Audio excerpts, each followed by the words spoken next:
Kanina pa umuulan at palakas ng palakas. Wala ba tong balak huminto? Nahihirapan na ako mag-drive ng kotse. Hindi ko na makita ang daan dahil sa lakas ng ulan. Nagiging zero visibility na. Ay, anong oras na Malapit nang gumabi. Mahihirapan ako lalo sa pagdadrive nito. Malayo pa naman ang lugar ni na Lola. Humanap muna tayo ng masisilungan, kuya. Baka may motorist hotel tayong makita sa bandang unahan. Doon na muna tayo magpalipas ng gabi. Bukas na tayo bumiyahe uli. Sabi kanina sa radyo, di ba? May namumuong sama ng panahon. Pero hindi naman kasama ang lugar na to sa babagyuhin. Kaya hindi ko inisip na uulan ng ganito kalakas dito. Oo nga, pero hindi ibig sabihin na ligtas sa ulan. Tangay ng hangin yan. Basta, humanap na tayo ng mapapalipasan ng gabi ha. Ayoko rin bumiyahe ng ganito ang panahon. Sige na, maghanap na tayo ng hotel. Tumingin-tingin ka rin dyan sa gawi mo, baka may makita ka. Dito ako titingin sa side ko. Sige. Grabe, ang lakas talaga ng ulan. Ang hirap tingnan ng daan. Ay, hala kuya, nakita mo ba ang punong yun? Mukhang babagsak ko. Ihinto mo na dito ang sasakyan. Baka sa atin bumagsak yan. Hindi pwede. Kung hihinto ko dito, hindi na tayo makakadaan. Malaki ang puno na yan at hindi natin maitatawid ang kotse. Kailangan kong itodong bilis ng takbo para makalagpas tayo bago pa bumagsak ang puno na yan. Hindi kuya, huwag mong gawin yan. Delikado. Kuya! Ayos, nalagpasan natin. Ang galing ko talaga mag-drive. Bakit ka matatakot driver tong kuya mo? Siraulo ka ba? Sinuwerte lang tayo. Kung hindi, kwento na lang tayo ngayon. Sorry na, huwag ka nang umiyak. Nakaligtas naman tayo Hindi pa tayo kwento. Gagawa pa tayo ng maraming kwento. Siraulo! Huwag mo nang uulitin yan ha! Ay naku, isusumbong kita kay Papa. Sasabihin ko bara-bara kang mag-drive. Huy, wag naman. Parang di mo kilala si Papa. Babawian ako ng susi nun. Di mabuti. Wala na magdadrive sa'yo sa mga lakad mo. Kaya kong mag-commute no, kesa mamatay ng maaga. O bakit? Kapag ba magko-commute ka, mapapahaba ang buhay mo? Matatakasan mo ba ang kamatayan? Sige, daanin mo na naman ako sa ganyan. Isusumbong talaga kita. Nananakot ka pa ha? Hindi na, titigil na ako. Hindi ko na uulitin, promise. Siguraduhin mo lang. Yes nga po. Uy, tingnan mo. Di ba hotel yun? Nasaan? Ayun Sandali, ihinto ko na sasakyan sa tapat ng gate. Hindi yan hotel, kuya. Bahay lang yan na malaki. Mansion yan, Pero, ang creepy naman ng itsura. Tingnan mo ang pintura. Parang panahon pa ng hapon. Uy, baka haunted yan, Ayoko dyan. Humanap na lang tayo ng iba. Mag-drive ka pa. Hindi na, palakas na ng palakas ang ulan Kahit hindi pa 6:00 ng gabi, dumidilim na ang paligid. Kanina pa tayo nasa biyahe, wala tayong nakita mga bahay. Ang huling bahay na nakita natin, ilang kilometro na ang layo. Baka malayo pa ang kasunod na bahay sa mansyon na to. Dito ka lang. Ako ang bababa at kakausapin ko ang nakatira dyan. Yabot mo sa akin yung payong. Nilagay ko doon sa likod. Kuya, iba ang nararamdaman ko sa lugar na to. Kakaiba ang presensya. Ang aura ng paligid. Nakakakilabot. Kakaiba ang klima. Nagtatayuan na ang balahibo ko dito. Tsaka, ramdam ko ang lungkot sa lugar na to. Binabalot ng kalungkutan ng buong lugar. Ayos! Ang hirap talaga kapag may kapatid kang abnormal. Huwag mo na kasing pakiramdaman. Lahat na lang kasi kinikilatis mo. Tao lang ang kinikilatis para hindi ka maloko ng mga manggagancho. Iabot mo na sa akin yung payong. Pero kuya... Nakita mo ba yung bumagsak na puno kanina? Tiyak, marami pa tayong pagdadaanang ganun. Kaya dapat magpalipas muna tayo rito. Ikaw na nga nagsabi na ayaw mo nang bumiyahe, di ba? O tapos ngayon, ayaw mo rin dito? Gusto mo sa gilid na lang tayo ng kalsada. Kailangan nating unahin ang kaligtasan ng buhay natin. Mukha namang may nakatira oh. Nakasindi yung ilang ilaw ng magarang mansyon na to.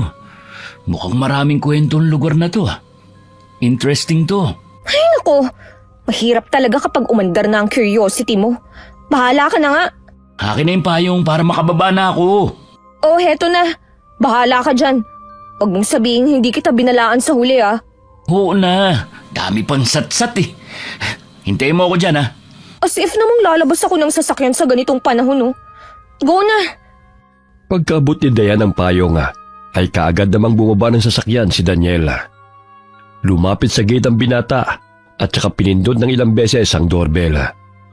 Maya-maya'y may nagsalitang matandang babae sa speaker na nakakabit sa gate. Pinaghintay siya nito sandali. Pagkatapos ay sinabing ipasok ang sasakyan kapag bumukas na ang otomatikong tarangkahang gawa sa bakal. Kaagad na bumalik si Daniel sa sasakyan matapos nilang mag-usap. Anong nangyari kuya? May nakausap ka ba? Oo, matandang babae pala nakatira dito. In fairness, ang high-tech naman pala ng mansyon na ito. Akala mo haunted? Judgmental ka. Mukhang hindi lang nagpapintura kasi mahal din yun ah. Ang laki kaya ng bahay na to. Malaki-laking pera ang uubusin sa pagpipintura dito. Paminsan-minsan kasi i-apply mo rin ang kasabihan na don't judge a book by its cover. Ewan ko sa'yo. Anong sabi ng nakausap mo? Pumasok na raw tayo. Bubukas daw yung gate. Paano? Ayun oh. Automatic ang gate. Ang bangis. Saan ka pa? Tara, pasukin na natin ang haunted mansion ni Lola. Sira ulo ka? Kapag yun nagkatotoo talaga ha, iiwan kita dito. Hindi mangyayari yun. Hindi ka kaya marunong mag-drive. Ay, sandali. Nakikita ko na yung matandang babae. Ayun siya oh. Kumakaway. Mukhang dito niya ipapagarahin sa sakyan natin. Ihinto ko na dito. Tapos lapitan natin siya. Mauna ka na kaya? Ayoko. Nakakaramdam ako ng kakaiba sa kanya. Hindi ko ma-explain. Basta, may kakaiba siyang aura. Hay naku, talaga naman. Kung hindi ako sanay sa'yo at sa third eye mo, baka hindi kita isinama sa pag-uwi dito sa probinsya. Tara na, bumaba na tayo. Lapitan na natin si Lola. Habang naglalakad sila palapit, titig na titig si Dayan sa matandang babae. Kinikilatis niya itong mabuti. Malapad ang ngiti nito at napakaamo na mukha. Ramdam niyang may mabuting puso ang matanda, kaya napanatag siya. Pero ramdam pa rin niya na ang buong lugar ay binabalot ng hiwaga. Dahil sa prosesyong nagpapataas ng kilabot sa kanyang katawan, hinayaan na lamang niya makipag-usap ang kapatid. At ito na rin ang pinagdesisyon niya sa lahat.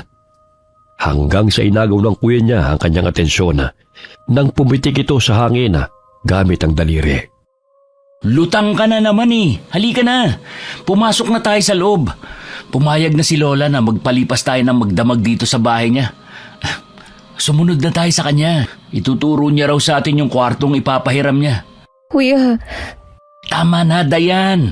Nandito na tayo. Isang gabi lang to. Hindi tayo magtatagal. Okay? Kasama mo naman ako eh. Kaya hindi tayo mapapahamak dito. sige. Oh, halika na. Halina kayo. Sumunod kayo sa akin. Pasensya na kung matagal akong maglakad. Matanda na kasi ako. Tapos may kalakihan ang bahay na ito. Ano nga palang pangalan nyo? Tawagin nyo na lang akong Lola Remy. Naku, ayos lang po, Lola. Ako po si Daniel. Siya naman po ang kapatid ko, si Dayan. Hindi naman po kami nagmamadali. Ayos lang po kahit abutin tayo ng madaling araw bago makarating sa kwarto. Para pagkapasok namin, lalabas din agad. Para di nakabahan ang kasama ko. Palabiro ka pala, iho. Ang mga taong masayahin, hindi tumatanda ang itsura. Tama po kayo, Lola. Tingnan niyo po ang itsura niyo. Mukha lang po kayong 50 years old. Ilan taon na po ba kayo? 60 plus na ako, iho. Aba, batang-bata po itsura niyo ah. Kung mabilis-bilis ho kayo maglakad, di malalaman ang edad niyo. Mas mukhang bata pa kayo sa mga magulang namin eh. Naku, mahusay kang pumuri, binata. Kuya, nakakahiya ka. Ayusin mo ang joke mo. Saka ayusin mo rin ang pakikipag-usap kay Lola. Nakakahiya sa kanya, oh. Huwag mo na siyang pagalitan, Iha. May ganyang tao talaga. Nakatutuwa nga ang kuya mo. Hindi itinatago ang tunay na ugali. Lola, wala po ba kayong kasama dito? Masyado pong malaki ang mansyon eh. Tapos, kayo lang mag-isa? Wala namang problema kung mag-isa lang ako. Sanay na ako sa ganon. May mga cleaners na pumupunta rito once a week para maglinis. Wala po kayong asawa o anak? Matagal nang wala ang asawa ko. Pero paminsan-minsan ay dumadalaw siya kapag namimiss ko. Yung anak ko naman, nasa kabilang bayan, nag-aasikaso ng negosyo. Umuuwi siya dito kapag may libreng oras. Isa lang ang anak namin ni Teryo. Babae, Belinda ang pangalan niya. Mapagbiro din po kayo, no? Patay na ho ang asawa ninyo pero dinadalaw kayo? Paano po yun? Nagmumulto? Kung yun nga ang mabilis na paliwanag, ganun na nga. Kuya, hindi niya sinabing patay na. Ikaw naman pinatay mo na agad. Pasensya na po kayo, Lola. Sa kuya kong sobrang advance mag-isip. May nararamdaman akong enerhiyang palapit. Ha? Mukhang malakas ang pakiramdam mo, Eneng. Tama ka. Ang parating nararamdaman mo ay si Burdok. Siya ang aso ko, pero hindi siya tumatahol. Tahimik lang siya. Ayan na siya. Oh, huwag kayong matakot, mabait siya. Nangaamoy talaga siya kapag nangingilala. Nangangagat po ba siya? Hala, lumayo ka sa akin, Burnok. Hindi ako masarap, promise. Burdok ang pangalan niya, hindi Burnok. Natural na nangangagat siya. Aso siya eh. Naku po, kaibigan kami, Burdok. Hindi kami gagawa ng gulo. Makikitulog lang kami. Masama kasi ang panahon eh. Ayos lang ba sa'yo? Nakakatakot ang mata niya. Nanlilisik. Mukhang galit siya sa'yo, kuya. Huwag kayong matakot, mabait siya. Pero pinipili lang niya ang kakagatin. Saka kapag uutusan lang siya ng amo niya, mananakmal talaga. Amo niya? Di ho ba't kayong nag-aalaga sa kanya? Oo, pero hindi ako ang amo niya. Sino ho? Ang asawa ko, si Teryo. Lola, kapag po dumalaw si Lolo, pakisabi po, huwag nang magpakita sa amin, ha? Mahirap pong tumakbo sa labas kapag ganitong masama ang panahon. Hindi ko na kailangang sabihin. Tiyak na naririnig na niya. Nandito na tayo. Dito kayo magpalipas ng gabi sa kwartong ito. Pagpasensyahan na ninyo kung medyo maalikabok. Ang mga cleaners ay sa susunod na araw pa darating. Pero ang mga bedsheets, punda at kumot ay linggo-linggong pinapalitan kahit walang gumagamit. Naku, ayos lang po, Lola.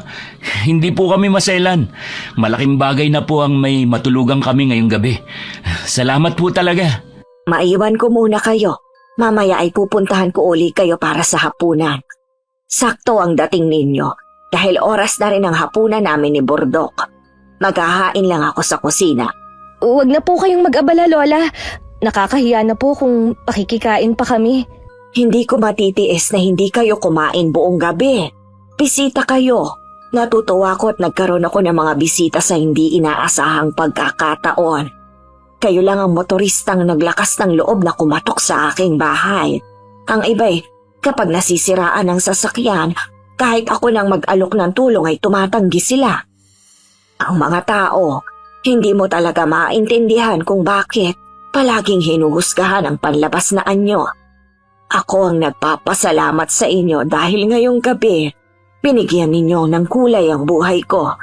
Kaya saluhan niyo ako mamaya, ha? Sige ho, Lola. Wala akong problema. O siya, sige. Maiiwan ko muna kayo. Palagi siyang nakangiti. Ramdam ko ang lungkot sa kanya dahil sa mga pangutya siguro ng iba. Pero hindi niya dinaramdam. Bakit kaya siya nakangiti na para bang hindi naapektuhan ng lungkot? Sobrang lungkot ng bahay na to. Pero siya ang totoong nagbibigay ng kulay. Aba, nakilatis mo na agad ang matanda ah. Mabuti at mukhang hindi ka natakot sa kanya. Magsha-shower ka ba? Mauna ka na, kuya. Sige.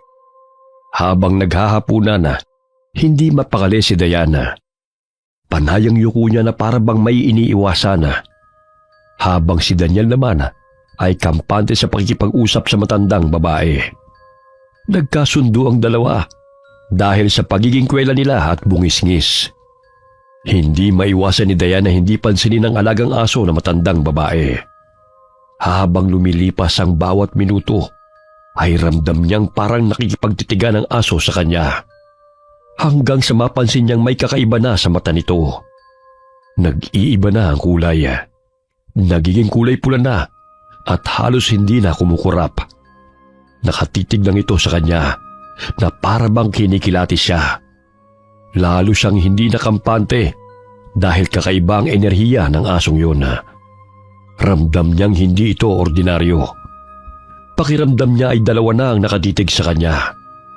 Nang matapos ang hapunan, kaagad siyang nagpaalam sa dalawa na mauna nang pumasok sa silid. Tumulong naman si Daniel sa pagliligpit ng pinagkainan bago pumasok sa kanilang kwarto. Ayos ka lang ba? Yung totoong sagot? Hindi, kuya.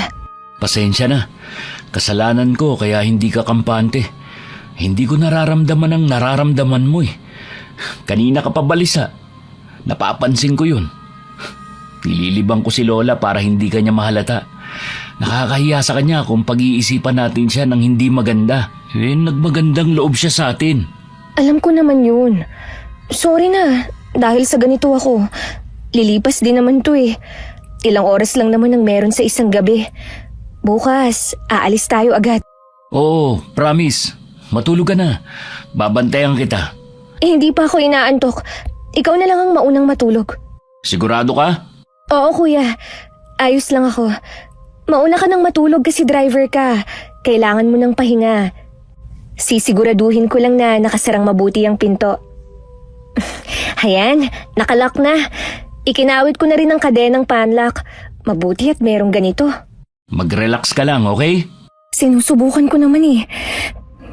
Kanina, yung aso, kakaiba kong tumingin. Parang nangingilatis. Tsaka, parang hindi lang siyang nakatingin sa akin. Parang dalawa sila. Ganun ba? Ay, iwasan mo na lang ang aso na yun kung hindi maganda ang pakiramdam mo sa kanya. Paano? Huwag kang lalabas ng kwartong to hanggang bukas ng umaga. Sige. Oh, dating gawi ah. Kagaya ng kapag nakikitulog tayo sa bahay ng mga kaibigan natin o kamag-anak. Huwag kang lalabas ng kwarto kahit anong ingay ang marinig mo, okay? Oo, kuya. Kaya ko na to. Okay, sabi mo eh. Gisingin mo ako kapag may kailangan ka ah. Oo. Salamat. Mahigit isang oras na ang lumipas ay hindi pa rin nakakatulog si Diana. Habang ang kuya niya ay mahimbing na. Pabaling-baling siya sa kama at nagtatakip pa ng unan sa ulo. Pero hindi pa rin siya dalawin ng antok. Pumangon na lamang siya para uminom. Pero walang tubig na dinala ang kuya niya sa silid. Wala na ring laman ang tumbler niya. Nanunuyo ang lalamunan niya sa uhaw sa di niya malamang dahilan. Wala siyang nagawa kundi gisingin ang kapatid para magpasama sa kusina. Ano ba yun? Parang hindi pa ako nakakatulog ng matagal, Diana. Pasensya na, kuya. Pero nauuhaw talaga ako eh. Bakit kasi hindi ka nagdala ng tubig dito sa kwarto? Nakalimutan ko kasi. Isa pa, hindi natin bahay to. Sa bahay lang natin ginagawa maglagay ng tubig sa kwarto eh. Samahan mo na ako, please. Sabi mo gisingin kita kapag may kailangan ako. Ayan, pinaalala na nga ang bala niya. Ito na, babangon na. Yun, mauna kang lumabas ha. Ha? Huwag ka nang umangal. Basta dito lang ako sa likod mo. O sige na nga, pero huwag ka nang kumapit ng ganyang kahigpit. Balak mo bang punitin ang sando ko? Matras ka muna, bubuksan ko ang pinto. Bakit madilim? Natural, walang tao rito. Malakas sa kuryente kapag inilawan ng buong bahay. Pero paano tayo makakakita niyan? Sobrang dilim naman. Sandali, kumuha muna tayo ng flashlight. Kahit yung cellphone ko, may flashlight yun. Hintayin mo ako dyan, ah. Oo, sige na. Tsaka bakit naman ako magpapauna? Ikaw ang nauuhaw. Ikaw na lang kaya ang pumunta sa kusina, kuya. Kuha ka na lang ng tubig. Tumigil ka nga. Samahan mo ko. Natatakot ka rin, no? Bilisan mo na lang kayang kumuha ng flashlight. Inuuna mo pa yung daldal eh. Eto na. Tara na. Mauna ka nang maglakad, ah. Ikaw mauna. Ikaw may hawak ng flashlight eh. E di ikaw na ang maghawak. Eto. Ay, talaga naman. Akin na nga. Kuya. Kuya, nakikita mo ba yung nandun sa unahan? Ha? Nasaan? Huwag mo nang ituro sa akin kung ikaw lang din ang nakakakita. Ayoko nang maulit yung dati na hindi ko naman nakikita. Pero dahil sa kakasabi mo, nakita ko na rin tuloy yung multo. Ay, teka. Multo ba ng asawa ni Lola Remy yung nakikita mo? Hindi. Ay, buti naman. Ano pala? Yung aso ba? Naalaga niya? Ano nga pangalan nun? Burdok. Oh, yun nga. Hindi rin siya. Anong nakikita mo? Malaking kandila na parang lumulutang. Kumagalaw, kuya. Ano? Saan banda? Ayun, oh. Hindi mo ba nakikita? Ang laki naman ng kandila na yun. Parang kasing laki ng braso ko. Kandila nga. Nakikita mo na?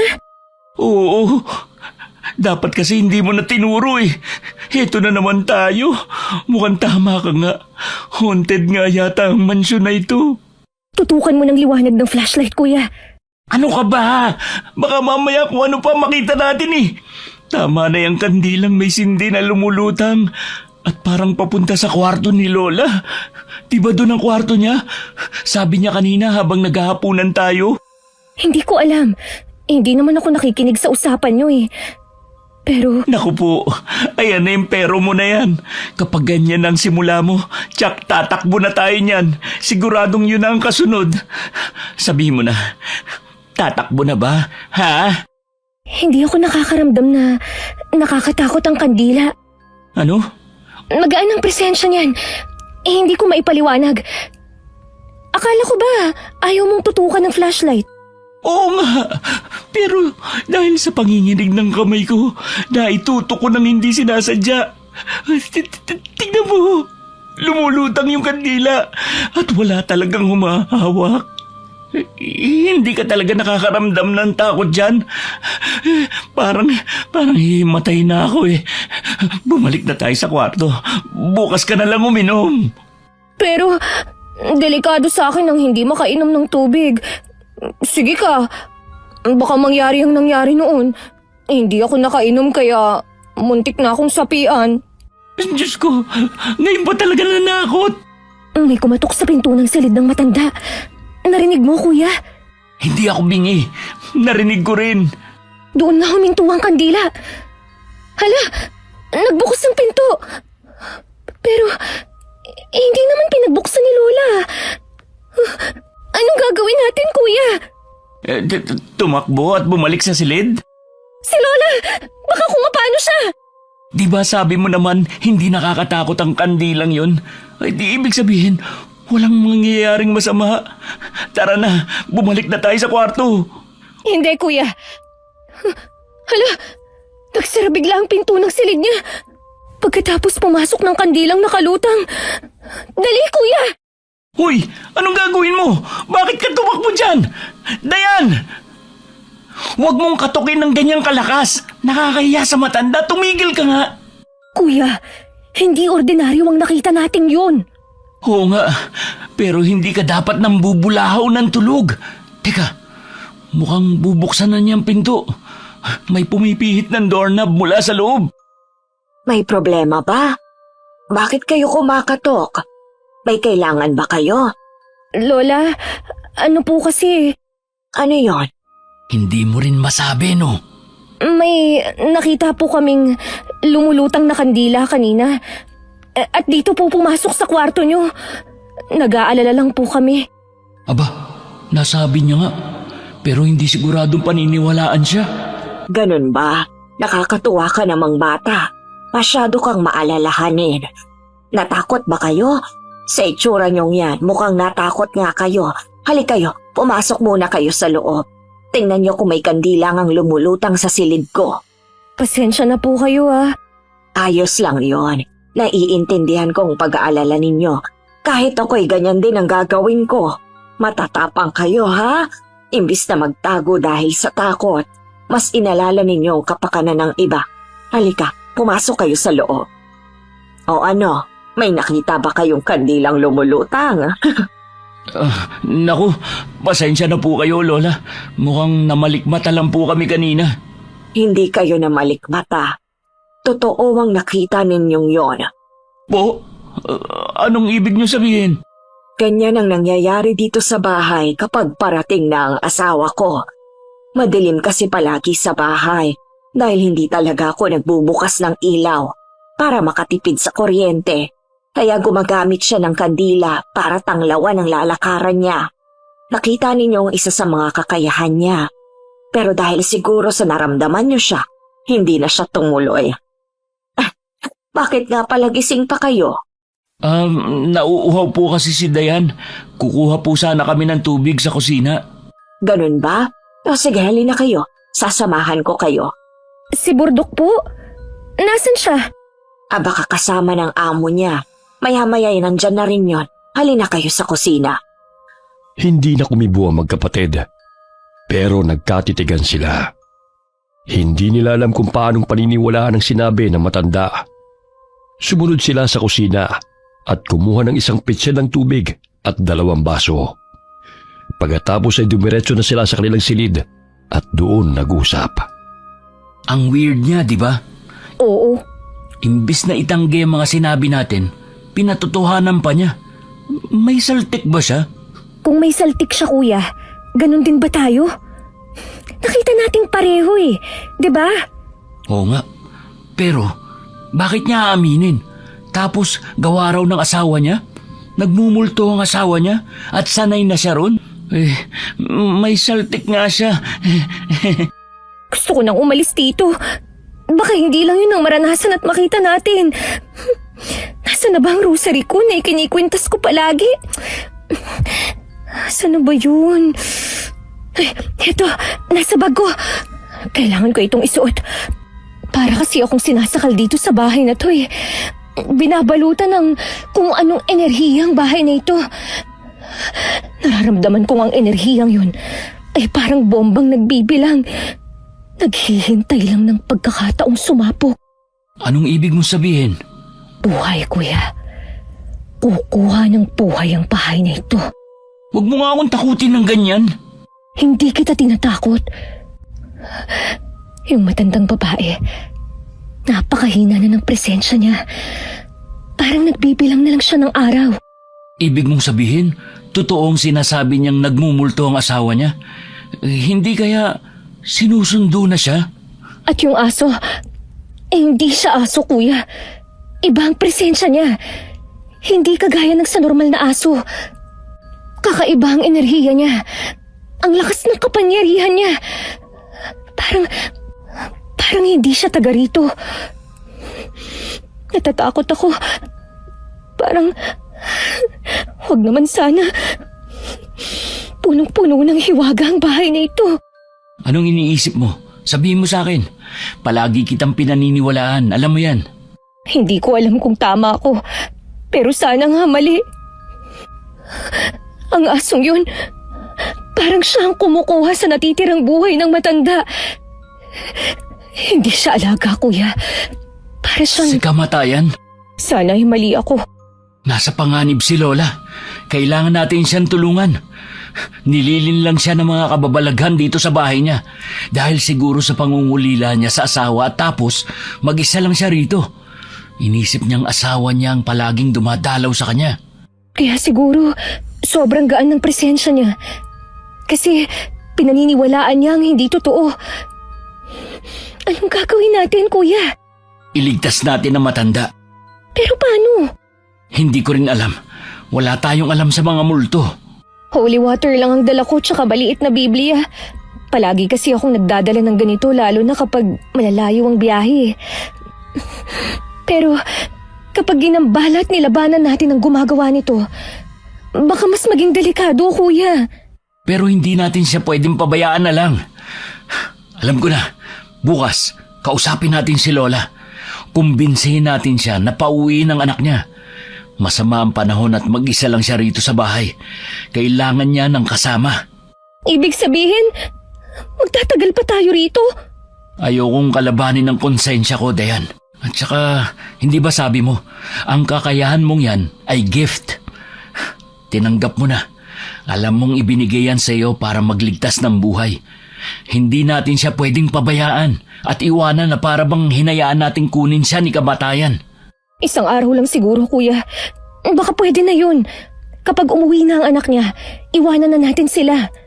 Oo, pwede na yun.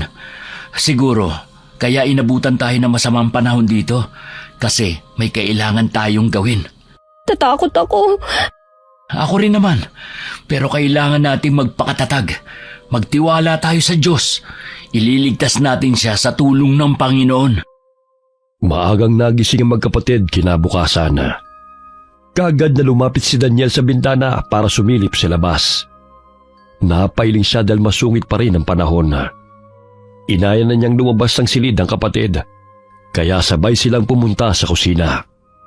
Naabutan nila roon ang matandang babae na nagluluto ng almusal. O, gising na pala kayo. Nakatulog ba kayo? Pero sa tingin ko ay hindi. Halata sa itsura nyo na namahay kayo. Good morning ho, Lola. Nagluluto ho ba kayo ng almusal? At tulungan ko na po kayo. Hindi na, patapos na rin naman ako. Isa pa bisita ko kayo. May tubig na mainit dyan sa termos, mga kape at asukal din sa tabi ng termos. Magtimpla na kayo ng kape nyo. May creamer din kung naglalagay kayo. Maya-maya ay mag-aalmusal na tayo. Araw-araw po ay ganito ang ginagawa nyo, Lola. Hindi po ba kayo naiinip dito? Wala kayong ibang kasama at kausap maliban kay Burdok eh. Ay, nako. Sino ba nagsabi na wala akong kausap araw-araw? Eh yung anak ko nga katatawag lang kanina sa telepono. Bukod doon may mga kaibigan din ako nakakausap sa telepono. Linggo-linggo may mga nagpupunta ditong tao. Kagaya ng mga cleaners at saka labandera. Yung takalinis ng hardin. Ayaw ko talaga na may permis akong kasama dito sa bahay. Bakit po? Dahil baka matakot sila. Naranasan naman ninyo kagabi, hindi ba? Siguradong aatakihin sila sa puso kapag silang nakaranas noon. Kaya kayong dalawa matapang kayo. Akala ko talaga aalis na kayo kagabi. Baka nga iniisip ninyo nasisiraan ako ng bait. O siya, sandali at maghahain lang ako. Tulungan ko na po kayo. Huwag niyo na po akong pigilan. Masama ho ang panahon ngayon, Lola. Bagyo na po siguro masamang panahon. Hindi ho ba uuwi ang anak nyo? Kapag umalis po kami, wala kayong kasama rito.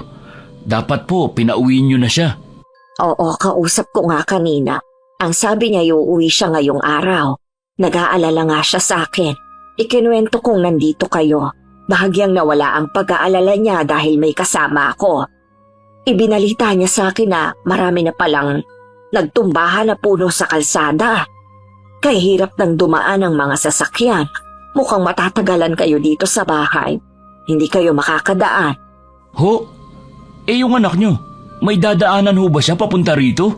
Oo, nakakadaan pa naman daw ang motor. Pero ang kotse hindi na. Halina kayo, kumain na tayo. Lola, yung aso niyo po, kanino po galing? Si Burdok. Galing siya sa asawa ko. Alaga niyang iniwan sa akin para maging bantay ko. Ilan taon na pong patay ang asawa nyo, Lola? Patay? Nako, hindi patay ang asawa ko. Nasa ibang lugar lang siya. 10 taong gulang si Belinda nang iniwan kami dito. Pero madalas siyang pumasyal. Nagtatrabaho siya sa ibang lugar. Parang gano'n na nga.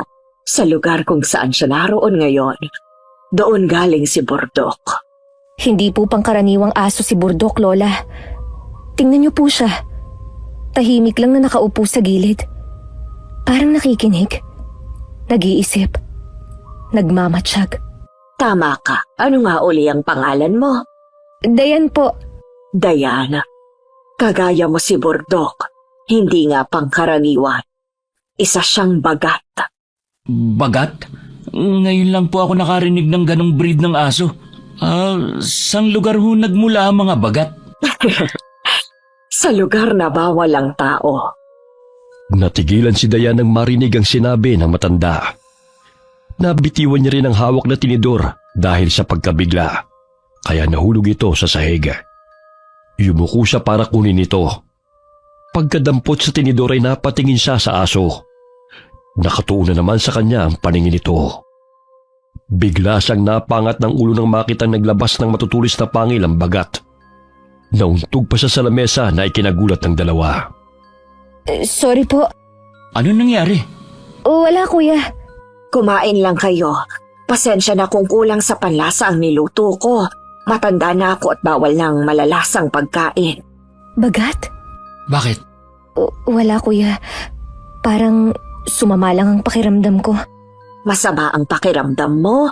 Baka dahil natakot ka kay Burdok nang sabihin kong isa siyang baga. Huwag kang mag-alala, iha. Mabait siyang aso. Maniwala ka, hindi kayo sasaktan ni Burdok. Nandito siya para bantayan ako. Lola, sa tingin ko po, matanda na kayo para mag-alaga pa ng isang hayop. Minsan po mga hayop, nagiging mabangis at agresibo kapag gutom.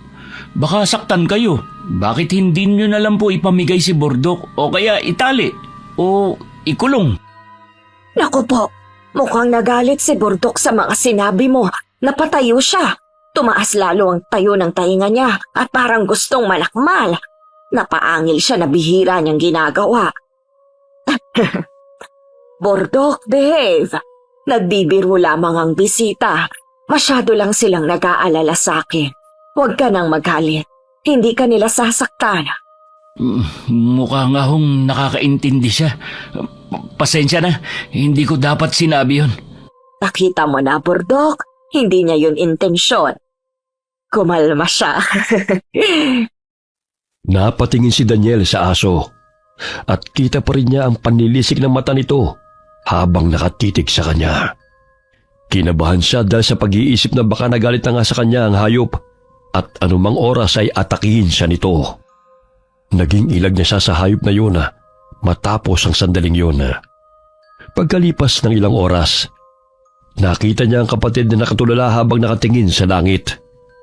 Nasa sala sila para magpalipas ng oras. Tinawag niya ang kapatid, kaya nakuha niya ang atensyon nito. Dumayo na ito sa may bintana at naupo sa sofa katabi niya. Kuya, Kanina ka pa tahimik ah. Sa bagay, tahimik ka naman talaga kasi ugali mo na yan. Pero ang tumulala na para bang nag-aalala, iba yan. Ano ba iniisip mo? Baka pareho tayo. yung asong yun. Isa raw bagat. Ngayon lang ako nakarinig ng ganong uri ng aso. May ganun ba? Hindi yun aso, kuya. Ano? Paanong hindi? Kita mo namang aso siya. Ang mga bagat ay isang nilalang na nagpapanggap na hayop. Engkanto sila na alaga ng makapangyarihang nilalang. Oo, tama. Mababait nga sila. Huwag lang gagalitin o aatakihin. Pero Paano mo naman nalaman yan? mahilig akong magbasa ng libro, di ba? Hindi ka kasi palabas eh. Pangit naman kasi mga binabasa mo. Mga nakakatakot. Kailangan ko yun para alam ko ang mga nakikita kong kakaiba. Bakit para kang kinakabahan? Kung mabait naman pala mga bagat na yun. Alaga siya ng asawa niya, di ba? Nasaan ang asawa niya? Hindi naman daw patay. Nasa ibang lugar lang na hindi pwede ang mga tao. Oo nga no. Narinig ko na sinabi niya yun. Saan lugar yun? Sa lugar ng mga elemento, kuya. Pwedeng isang engkanto ang asawa niya. Maligno o kahit anong nilalang mula sa lugar na yun. Sandali nga. Hindi ko maintindihan ang pinupunto mo eh. Pakiramdam ko, kaya kakaiba ang enerhiyang bumapalot sa bahay na to. Dahil pinoprotektahan ng asawa niya. At ang bagat na yun ay ipinadala para bantayan siya. Mata niya sa bawat oras. Kaya pala sa tuwing tumitingin ng asong yun sa akin, parang dalawang nilalang ang nakatingin sa akin. Umalis na tayo rito, kuya. Wala naman tayong dadaanan. Marami na raw nagtumbahan ng mga puno, di ba? Isa pa, masama pa rin ang panahon at parang mas tumindi pa ngayon. Kanina pa rin ako tumitingin sa cellphone para tawagan sina mama at papa, pero wala namang signal dito. Napapaisip pa ako sa anak niya. Oh, bakit? Kinakabahan ako. Anong klaseng nilalang siya? Tao ba o engkanto? Darating daw mamaya, di ba? Ay, umalis na tayo rito, kuya. Kahit sa kalsada na lang tayo magpalipas ng oras. Baka may iba pang bahay na pwede nating silungan. O kaya may hotel na tayong makita. Baka kung anong mangyari sa atin kapag dumating ang anak niya. Kung ganun ang sitwasyon, ibig sabihin, wala sa panganib ang matandang babae? Hindi ko alam, kuya. Naguguluhan na ako. Pero wag na nating alamin ang lahat. Napansin mo ba? Kada tanong natin ay sinasagot niya ng totoo. Bakit? Di ba dapat inililihim niya ang mga ganong bagay? Bakit niya sinasabi sa atin? Ano ang pakay niya? Tama ka. Ayoko sana siyang pag-isipan na masama kasi sobrang bait niya. At hindi ako nakakaramdam ng bigat ng loob. Pero mas dapat nating isipin ang sarili nating kaligtasan. Huwag na nating hintayin ang anak niya. Umalis na tayo rito. Sige, hahanapin ko lang si Lola at magpapaalam ako. Iniwan ni Daniel ang kapatid para hanapin ang matanda. Nakita niya ito sa mini library. Nakapinid ang pinto, kaya nalaman niyang naroon ang matanda. Nakatungtong ito sa isang upuan at inaabot ang isang aklat na nasa mataas na pwesto ng bookshelf. Dali-daling pumasok si Daniel ang makita niyang mawawalan ng panimbang ang matanda. Dahil sa pag-aalala niya na baka mahulog ito, ay aagapan niyang saluhin na. Pero nahuli siya. Bumagsak na ang matanda sa semento. Tinulungan na lamang niya itong tumayo at iniupo sa upuang nasa gilid. Lola, ano pong ginagawa niyo? Delikado yun sa kagaya niyo. Tignan niyo po, nahulog kayo. May napilay ho ba sa inyo? Ikaw naman masyado kang nag-aalala. Gusto ko lang namang kunin ang librong yon kasi masarap magbasa kapag umuulan at habang nagkakape. Aayain ko sana si Dayan na magbasa ng libro. Napansin ko kasi na mukhang naiinip siya. Pero hindi po kayo dapat tumutungtong sa upuan. Plastic pa naman yun. Madulas talaga yun. Matanda na po kayo. Wala ho bang masakit sa inyo? Dapat kasi inutos nyo na lang sa amin ang pagkuha sa libro. Ikaw talaga'y masyado kang maalalahan eh. Salamat. Sige na nga't pakikuha mo ng librong yon, yung magkatabi na yon. Magbabasa kami ng sabay ni Dayan. Sige ho. Alin ba rito? Ito ba? Oo, tama yan nga. Naku, aray ko! Mukhang naspray ng paa ko ha. Ho, naku. Yan na nga ba sinasabi ko eh. Akin na ho't hihilutin ko. Meron ba kayong pambenda dito? Dapat mabendahan agad to para hindi lumala. Doon sa cabinet na yon, medicine cabinet yon. Pakitingin mo na nga, apo. Sige po. Huwag muna kayong tatayo ha. Eto po pala yung libro. Tignan nyo nga, napilay na kayo. Kaya dapat may kasama kayo rito eh. Kailan ba darating ang anak nyo? Paano namin kayo maiiwan ngayon kung ganyan ang kalagayan nyo? Aalis na kayo? Kwan ho kasi Lola. Hindi ko naman kayo pipigilan na umalis. Pero pwede bang hintayin niyo muna si Belinda? Kung hindi lang ako napilay ay hindi ko kayo pipigilang umalis. Kaso lang, ako nahihiya tuloy ako. Naku Lola, wag po kayong mahiya. Tsaka isa pa, hindi ko po kayo kayang iwang mag-isa sa ganyang kalagayan. Hihintayin po namin ang anak nyo bago po kami umalis. Maraming salamat talaga, iho. Pagkatapos hilutin ni Daniel ang paa ng matanda, ay nilagyan niya ito ng benda para hindi malamigan. Nagpatid din ang matandang babae sa sala at doon niya inaya si Dayan na magbasa ng libro. Nagpresenta naman si Daniel na siya na magluluto ng pagkain nila hanggang sa hapunan. Lumipas ang oras at nakatulog si Dayan sa pagbabasa ng libro. Nagising siya nang makarinig ng mga tawanan sa kusina.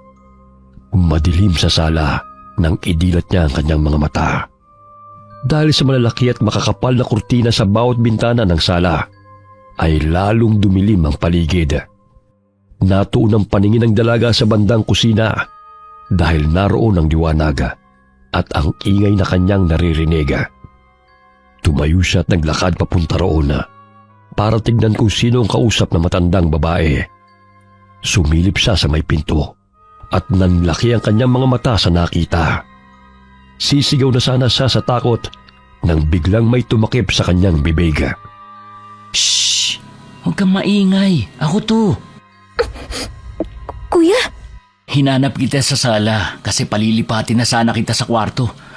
Pasensya ka na, nakatulog ako. Naalimpungatan ako kasi wala ka sa tabi ko. Bakit ka pala nandito? narinig ko ang tawanan nila. Tingnan mo, kuya. Oh, dumating na pala ang anak ni Lola Remy. Maganda pala siya, pero hindi kamukha ni Lola. Baka yung tatay ang kamukha. Basta babae, dun talaga diretso ang mata mo.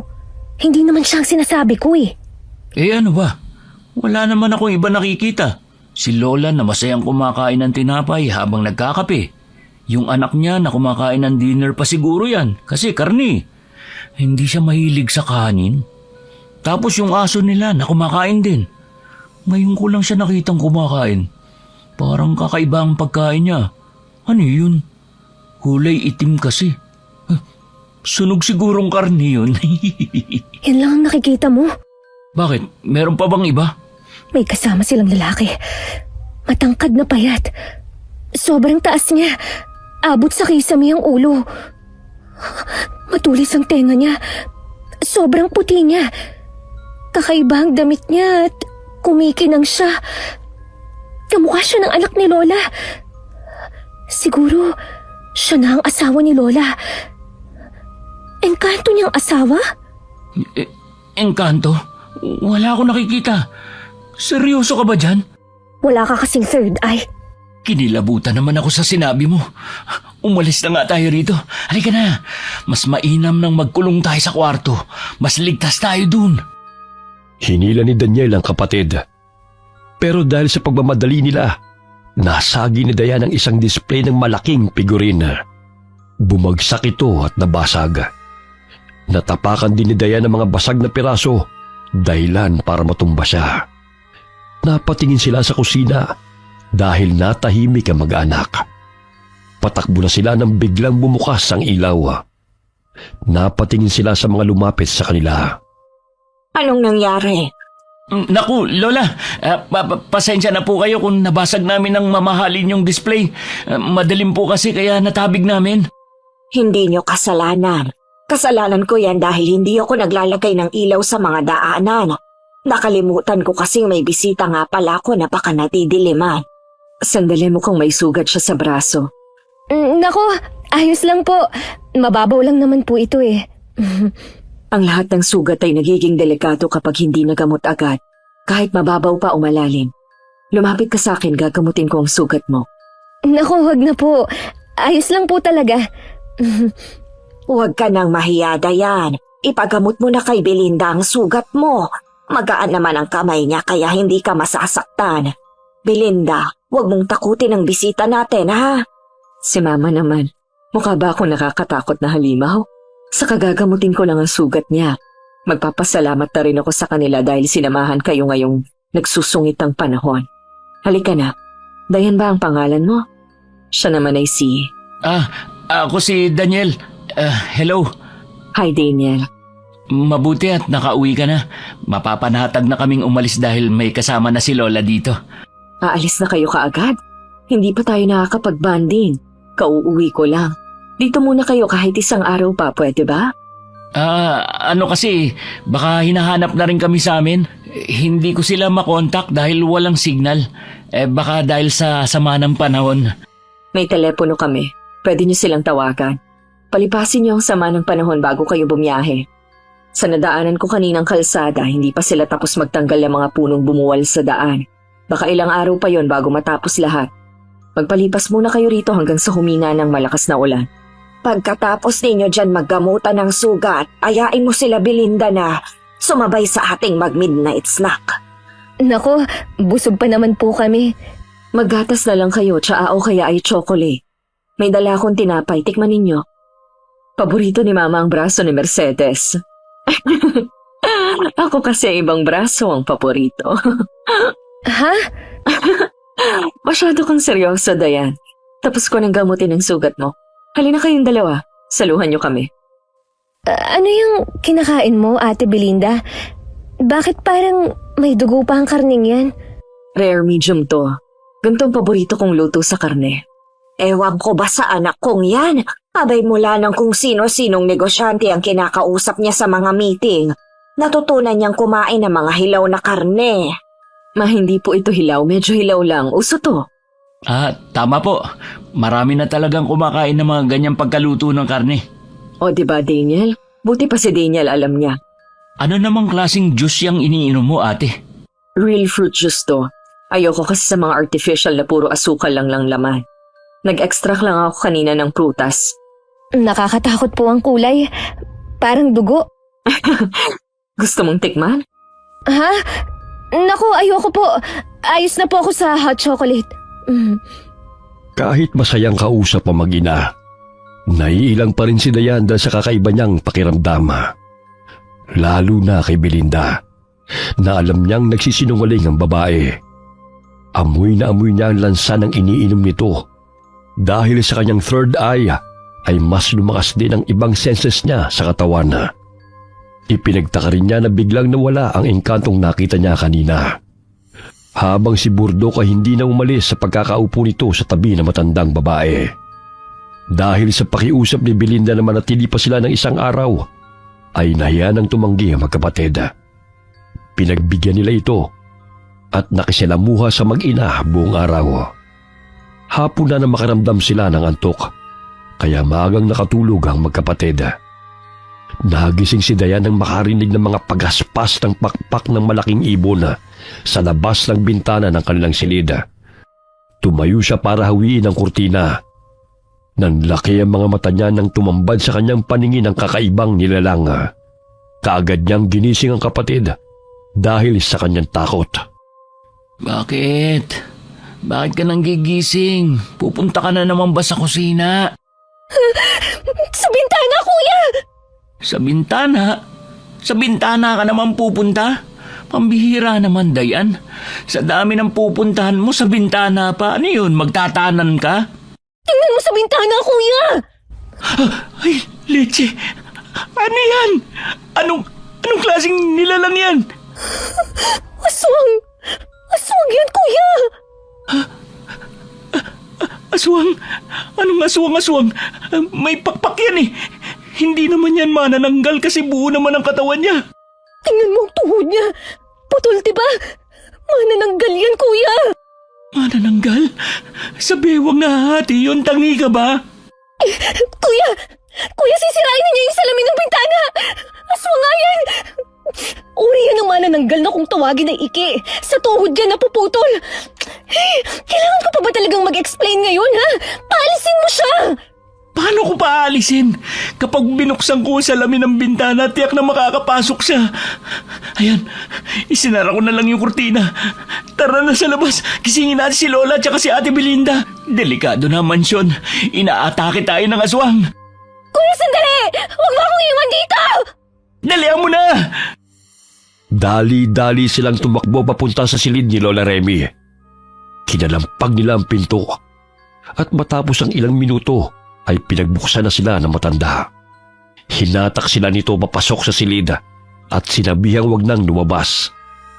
Doon na sila pinatulog ng matanda sa silid nito, pero hindi naman sila nakatulog hanggang sa sumapit ang umaga. Sabay-sabay silang nagpunta sa kusina para mag-almusala. Tahimik sila at hindi nagkikibuan hanggang sa dumating si Belinda. Bakit ganyan ang itsura ninyo? May problema ba? May umataking aswang kagabi. Talaga? Pumasok ba ng bahay? May nasaktan ba sa inyo? Doon ko sila pinatulog kagabi sa aking silid, kaya naging maayos ang lahat. Bakit po inaatake ng aswang ang bahay niyo? Kung ano-ano na lang ang nangyayari dito. May bagat, may engkanto, ngayon aswang. Anong sinabi mo? Saan mo nalaman ang lahat ng yan? Ako ang nagsabi sa kanila. Ma, Bakit mo naman ginawa yon? Hindi mo na dapat sinasabi sa iba kung anong lihim ng pamilyang to. Anong mangyayari pagkatapos nito? Kung iniisip mo ate, na ipagkakalat namin ang mga nalaman namin, nagkakamali ka. Hindi kami ganun. Hindi ko rin naman gustong malaman ng mga yun eh. Sadyang nalalaman ko dahil sa third eye ko. Ang engkantong nakita ko, siyang tatay mo, diba? Alaga niya ang aso niyong bagat. Okay na sana eh. Pero yung aswang, bakit may aswang? Bakit kayo inaatake ng aswang? Tsaka, hindi dumating ang tatay mo para tumulong. Hindi basta-basta dumarating si Teryo.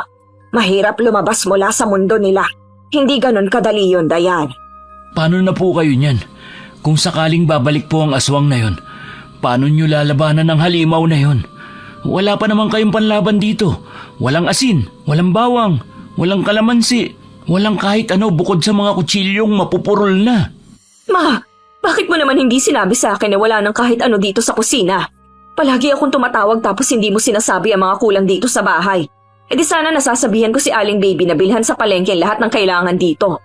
Ngayon pa talagang walang kahit ano? Pasensya na anak, matanda na ako. Hindi ko na naisip ang mga yan. Isa pa hindi ko naman kailangan dahil ayoko sa mga pagkain na malalasa. Ay, paano nang gagawin natin ngayon? Daniel, pwede bang isa pang pakiusap? Huwag muna kayong umalis. Kung may aswang, tiyak na babalik siya dito. Dalawa lang kami ni Mama ang narito. Hindi namin alam kung paano lalabanan yon. Pero hindi ko rin naman alam kung paano lumaban, ate. Ngayon lang ako nakakita ng aswang. Hindi ko nga yun alam eh. Si Dayan lang ang nagsabi sa akin. Kahit na hindi ka marunong lumaban, ang mahalaga may kasama kaming lalaki. Kapag bumalik si Papa, sigurado kong lalabanan niya ang halimaw na yon. Pero isang beses sa isang buwan lang siya umuuwi. Ano? Paano na to? Wala tayong alam na panlaban. Wala rin namang mga pangontra dito. Ang meron lang po ako eh, yung kaunti kong holy water na nakalagay sa bote ng pabango. Tapos itong rosary na palagi kong ikinikwintas. Tsaka yung maliit kong Biblia. Pero hindi ko alam kung pwede ng panlaban ng mga yun. Kumuha na lang tayo ng kahit anong pwedeng makapatay sa aswang. Wala tayong paraan kundi ang patayin siya. Hindi! Huh? Baka kami lang ang sinasalakay ng aswang na yon. Hindi kayo pwedeng madamay dito. Umalis na kayong magkapatid. Huwag na kayong sumali sa gulong ito. Hindi, Mama. Sino bang sinasalakay ng aswang? Di ba sila? Baka gutom ang aswang na yon at dahil sa sugat ni Dayan ay naaamoy niya. Baka inakala niyang malapit na siyang mamatay kaya umaatake. Kung paalisin mo sila ngayon, tsak nahahabulin sila. Mas delikado sa kanilang nasa kalsada. Baka maaksidente sila. Isa pa, malalayo pang mga bahay kasunod nitong atin. Wala silang mahihinga ng tulong. Tama si Daniel. Dapat nating patayin ang aswang kapag bumalik siya mamayang gabi. Tiyak na babalik siya. Kuya? Tulungan natin sila, Dayan. Ayokong kainin ng konsensya kapag iniwan natin sila at mapahamak sa aswang na yon. Mamaya, maghanap tayo ng mga gamit na pwedeng makapatay sa aswang. Kahit na ano, basta makakapatay sa kanya. Pwede siguro nating ihalo ang holy water sa iba pang tubig. Baka magkabisa yun tapos kapag nahuli natin ang aswang, lunurin natin siya dun. Tama. Pwede nating subukan ng lahat. Maghahanap ako ng mga drum sa bodega para ipunan ng tubig.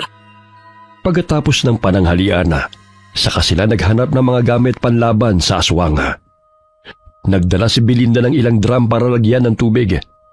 Pero nang buksan nila ang gripo, wala nang tumutulo na tubig. Dahil jetmatic ang tubig sa mansyon, tinignan nila ang motor. Nalaman nilang nasira ito dahil nasunog. Halos mawalan sila ng pag-asa ng oras na yon. Pero hindi sumuko ang magkapatid. Kumuha si Daniel ng ilang tubo ng bakal na nakaimbak sa bodega para kahit papano ay may panghampas sila sa aswang. Hinasa rin niya ang ilang patalim sa kusina para magamit. Pagkatapos ay kanya-kanya sila ng pahinga sa kanilang kwarto habang naghihintay sa pagdating ng aswang. Hindi ka ba matutulog, Dayan? Mukhang malalim na naman ang iniisip mo. Kuya, hindi kasi ako mapakali. Bakit? Kanina kasi, habang abala tayo, napapansin ko si Burtok. Panay ang sunod niya kay Lola Remy. Ano naman ang nakakapagtaka ron? Amo niya yun eh. Oo nga, pero napansin kong palagi siyang nasa anino niya. Kahit saan magpwesto si Lola, sumusunod siya at doon humihinto sa anino. Minsan, nakaupo doon, nakatayo, nakahiga, basta laging doon sa anino. Bigla kong naalala, mula nung dumating tayo rito, ganun na palagi ang ginagawa niya. Nawawala lang si Burdok kapag sinasabi ni Lola na pinupuntahan ng asawa niya o sinusundo. Tapos kapag bumabalik, doon na naman siya pumipwesto sa anino ni Lola.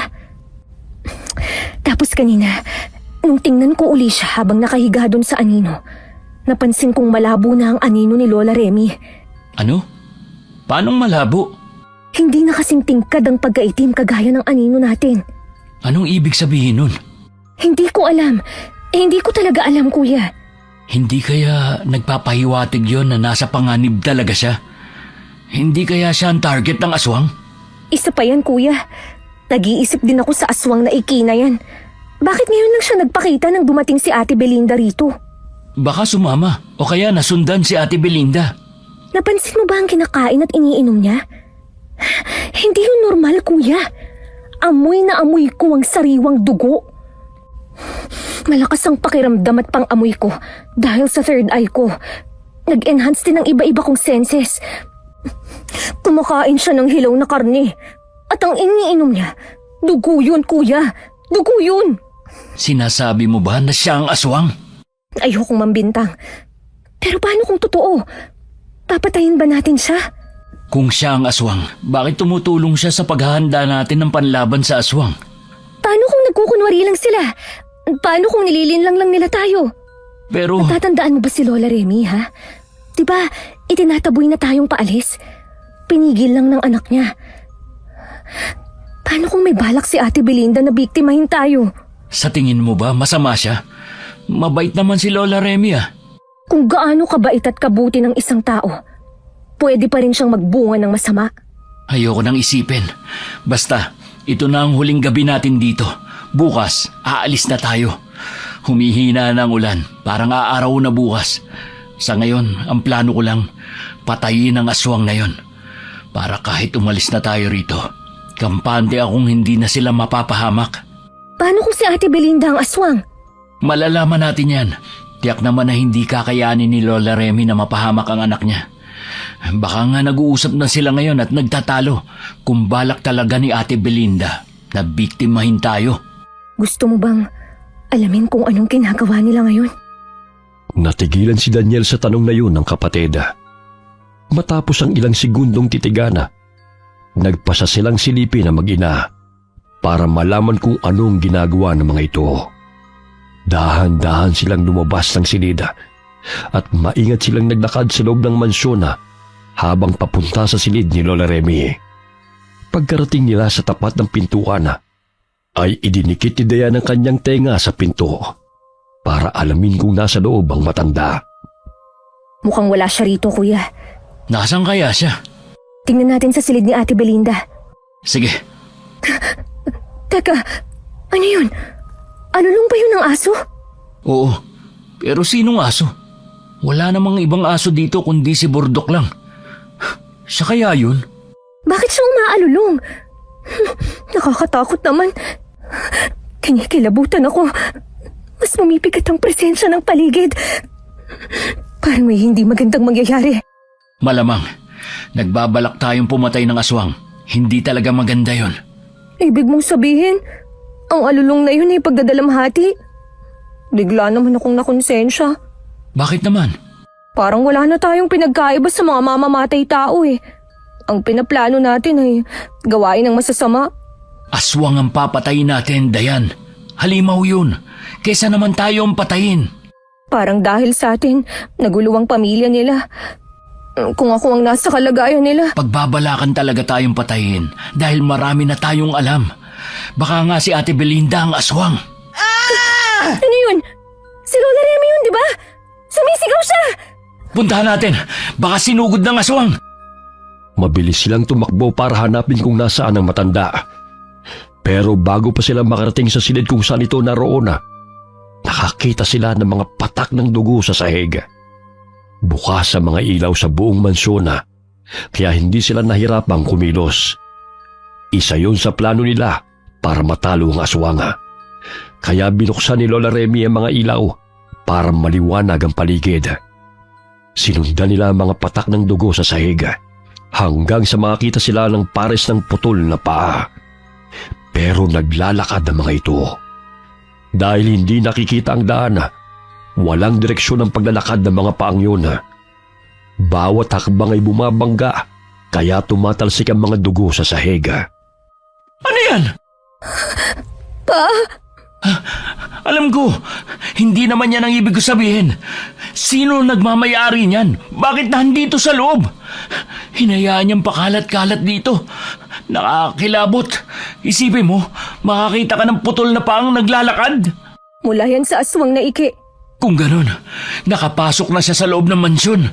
O baka talagang nasa loob na ang aswang sa simula pa lang. Hayaan na natin yan. Puntahan na natin si Lola Remy. Baka kung ano na nangyayari sa kanya. Sandali, kuya. Ano na naman? Wiwisikan ko ng holy water ang paa na to. Tama. Gawin mo na. Oh, bakit ka natigilan? Paano kung kay Ate Belinda to? Dapat ba siyang mamatay? Huwag mo nang isipin yan. Akin na nga. Ako na ang magwiwisik. Umutungan ang aswang pagkawisik mo sa paa niya. Tama na siguro to. Umuusok na ang paa niya. Halika na. Puntahan na natin si Lola. Dali-dali silang tumakbo para sa kloluhan ng matanda.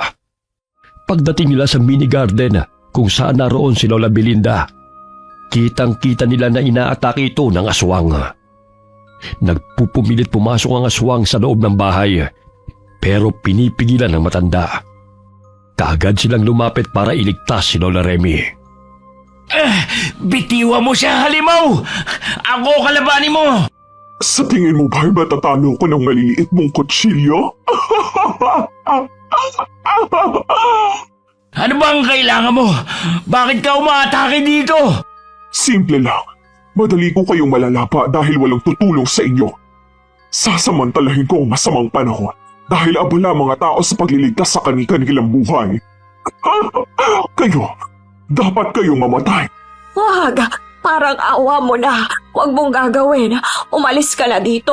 Kung pagkain ang gusto mo, may malapit na manukan at piggery dito. Pag-aari yun ng pamilya ko. Kainin mo mga hayop na gusto mo. Hahayaan kitang gawin yon. Huwag ka lang ditong umatake. Umalis ka na! Pero gusto kong makatikim ng tao. Ayoko sa'yo kasi matanda ka na. Sila, mga bata pa. Wala akong mapapatay dito! Ang kapal na mukha mo, sunugin ang maganda kong mukha. Gamit ang holy water na yan. Maganda? Nasaan? Kulubot nga ang mukha mo eh. Sige, lumapit ka at hindi ako magdadalawang isip na itarak sa iyong kutsilyong hawak ko. Bagong hasa pa naman to kanina. Dayan, ialis mo na rito si Lola. Ako nang haharap sa aswang na to. Sige, kuya. Mag-iingat ka, ha? Mabilis yan lumipad. Puntiryahin mo ang pakpak niya para bumagsak, tsaka musaksakin ang puso. Oo, akong bahala. Aba, may alam ka pala kung paano ako talunin ha, pero hindi ninyo magagawa. Lumilipad-lipad ito sa iba't ibang direksyon, saka biglang susugod. Walang magawa si Daniel kundi ang yumuko at magtago. Panay ang halakhak ng aswang habang nakalutang sa ere. Umiiyak naman si Lola Remy habang nakikiusap na itigil na ang labanan. Gusto niyang lapitan ng dalawa pero pinipigilan siya ni Diana. Dahil hindi makali si Daniela, inutusan niya si Diana kunin ang itinabi nilang tubo. May kahabaan yun at magagawa na niyang sungkitin ang aswang gamit ang tubo. Sumunod naman si Diana at sandaling iniwan na matanda. Kaya nagkaroon ng pagkakataon si Lola Remy na pumunta uli sa mini garden. Tama na, pakiusap. Hindi pa ako handa para dito. Hindi ko kaya, alam kong mangyayari ito pero wag ngayon. Hindi ko pa kayang makita. Umalis ka na, pakiusap. Lola, ano pa sinasabi niyo? Umalis na kayo rito. Baka hablutin kayo ng aswang at hindi kagad kita makuha. Lumilipad siya. Sandali, bakit panay ang alulong ni Bordok? Kaya ba hindi siya tumatahol kasi alulong ang alam niyang gawin? Hoy, Bordok! Tama na pag-alulong mo! Sa ganito pa talagang oras kung kailan gabing-gabi. Nakakakilabot ka. Tigilan mo yan! Naku po, bakit namumula ang mata ni Burdok? Ha? Nagliliyab na parang uling ang mga mata niya. Anong klaseng nilalang ba yan? Kuya! Heto na ang tubo! Akin na! Tapos, ilayo mo na rito si Lola! Lola, dito po tayo sa loob ng mansyon. Huwag na po tayong makisali dyan. Delikado po. Huwag niyong patayin ang aswang, itaboy niyo lang. Alalahanin niyong may buhay din siya. Tao rin naman ang aswang, di ba? Hindi naman natin alam kung bakit at paano siya naging aswang. Kung papatayin siya, paano na ang pamilya niya hindi na siya uuwi? Maghahanap sila hanggang sa mapagod. Lola! Hoy, aswang! Kung talagang ayaw mo pang mamatay, umalis ka na dito. Huwag ka nang babalik.